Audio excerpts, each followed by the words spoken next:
Bonjour, je suis Christine Levicki, je suis coach professionnel basée à Los Angeles et je suis ravie aujourd'hui de partager un petit peu mon expérience de femme entrepreneuse aux États-Unis et de vous partager un petit peu comment ça se passe ici d'être une femme et d'avoir son propre business. Je pensais qu'aujourd'hui, ce que je pouvais adresser, c'était le sujet des mamans entrepreneuses. Alors, je ne suis pas la seule sur toute la planète à avoir une entreprise et à avoir des enfants. Il y a plein d'autres femmes qui font la même chose que moi, mais je voulais vous parler un petit peu comment ça se passe pour les mamans entrepreneuses aux États-Unis. Donc moi j'ai trois enfants, trois filles, 9 ans, 7 ans et 3 ans. Et récemment j'ai vraiment eu à gérer le challenge d'être une maman et d'être entrepreneuse parce que j'ai déménagé, donc toute ma structure qui était en place, tout qui roulait comme sur des roulettes, j'ai dû tout transformer et tout remettre en place. On a tendance, quand je dis en France que je suis maman entrepreneuse aux États-Unis, les gens ont tendance à me jalouser, à dire que j'ai de la chance, que la Californie c'est tellement plus simple pour monter sa boîte, que c'est plus facile de gagner de l'argent, que c'est plus facile d'installer son business, de faire les papiers. C'est vrai que à Los Angeles, on est plus poussé à monter sa boîte. C'est plus simple, beaucoup plus simple pour faire les papiers, ça il n'y a pas photo, bien qu'avec le statut d'auto-entrepreneuse, auto-entrepreneur, les choses changent actuellement en France. Mais surtout le point essentiel qu'on a en France, qui est vraiment, qu'on a à Los Angeles, qui est vraiment un atout, c'est le fait que les gens nous soutiennent. Les gens nous soutiennent, les gens ont un esprit positif par rapport à notre entreprise, ils nous donnent une chance, ils nous encouragent, et c'est ce qui nous fait gagner le marathon. Par contre, de l'autre côté, ce que je voulais partager avec vous aujourd'hui, c'est que on a tendance à penser que l'herbe est plus verte ailleurs et que ça serait peut-être plus facile si on était aux États-Unis pour avoir son entreprise. Je voulais partager avec vous le côté des enfants. Et c'est pas simple aux États-Unis, en tout cas à Los Angeles, dans ma réalité, de gérer les enfants. Aujourd'hui, j'ai mes deux grandes filles qui sont à l'école, et donc à l'école publique. Ça, je vais vous en parler un petit peu plus tard de comment ça se passe. Et j'ai ma petite qui a 3 ans et qui donc ne peut pas aller à l'école parce qu'il n'y a pas de système public avant l'âge de 5 ans ici aux États-Unis. Donc en déménageant, j'ai dû lui trouver une nouvelle école.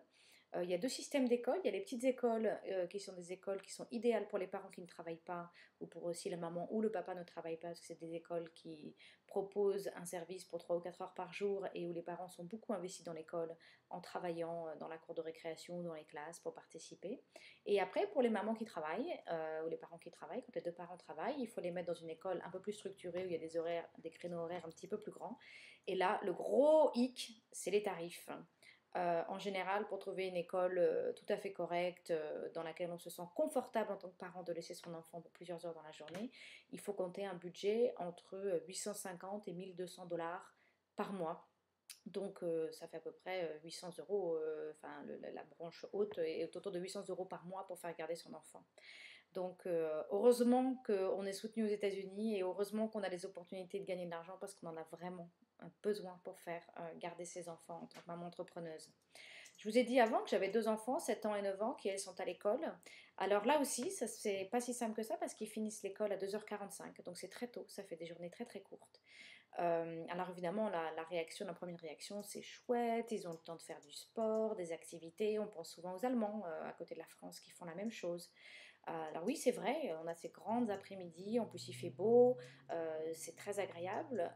Pour une maman qui doit encore travailler, la solution c'est de mettre son enfant dans des cours, sous-entendu qu'on a quelqu'un pour faire les conduites bien sûr, mettre ses enfants dans des cours. Là encore, le gros X c'est les finances. Un cours de piano c'est 30 dollars la demi-heure, 60 dollars de l'heure.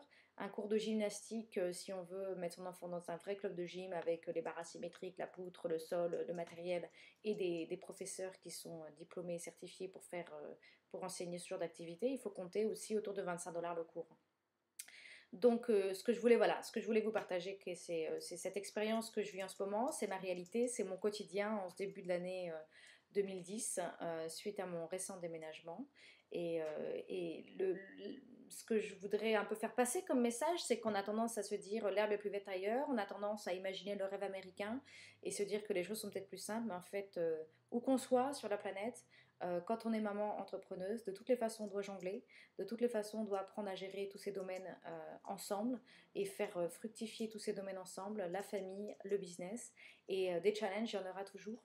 Ce qui compte, c'est de créer une pensée positive par rapport à ça et de s'entourer de gens qui nous soutiennent. Donc je voudrais vous inviter à voir les choses du bon côté, à voir comment vous pouvez créer le rêve français dans notre douce France. Et ça commence probablement par vous entourer de personnes qui vous soutiennent, devenir vous une personne qui soutient les autres, donner sa chance à un entrepreneur qui démarre son activité et vivre ce que vous souhaitez vivre chez vous en France. Donc voilà, j'espère que ça vous aide. N'hésitez pas à laisser un commentaire sur ce blog pour me dire si c'est une vidéo intéressante et si vous aimeriez en avoir d'autres de ce genre. Merci beaucoup.